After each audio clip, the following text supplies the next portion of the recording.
Did you know the Bible tells of a people escaping a superpower, crossing a sea, and surviving a desert, with miracles that science is only now starting to understand? The book of Exodus is one of the most amazing stories in the Bible. It tells how God delivered the Israelites from slavery in Egypt, showing His power, His mercy, and His plan for humanity. It all starts with the Israelites living under harsh slavery in Egypt. Pharaoh, the king, refused to let them go, even as God called Moses to lead them. What follows is a series of miracles and plagues that shook Egypt to its core. The Nile River turned red, frogs invaded homes, locusts devoured crops, and darkness covered the land. Each plague was not just punishment, it was a demonstration that God was stronger than Egypt's gods and rulers. Then came the most famous event, the Exodus itself. The Israelites fled Egypt, and Pharaoh chased them with his army. God parted the waters of the Red Sea, allowing the Israelites to walk on dry ground. When the Egyptian army tried to follow, the waters returned and they were swept away. Some scientists suggest strong winds or shallow areas could explain it, but the timing, the scale, and the faith needed make it a miracle beyond explanation. As the Israelites wandered in the desert, they faced thirst and hunger.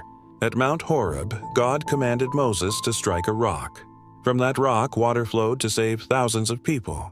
This rock wasn't just a source of water, it symbolized God's provision.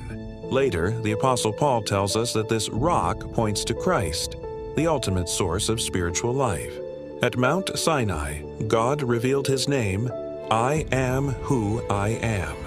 He gave Moses the 10 Commandments, establishing a covenant with His people.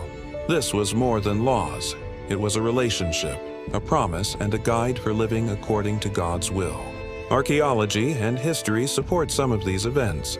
Evidence shows Semitic people living in Egypt, possible ancient plagues affecting the Nile, and desert sites that match the journey described in Exodus. And there are even rocks in Sinai that local tradition claims Moses struck to bring forth water. Exodus is not just history. It's theology, prophecy, and a story of hope. It shows God's power over nature, rulers, and human oppression. It shows that faith, obedience, and God's provision can guide people through impossible circumstances. And it points forward to Jesus, the ultimate deliverer, who saves humanity from sin, just like Moses saved Israel from slavery. So the next time you read Exodus, remember, it's more than a story. It's proof that God's power is real. His promises are true.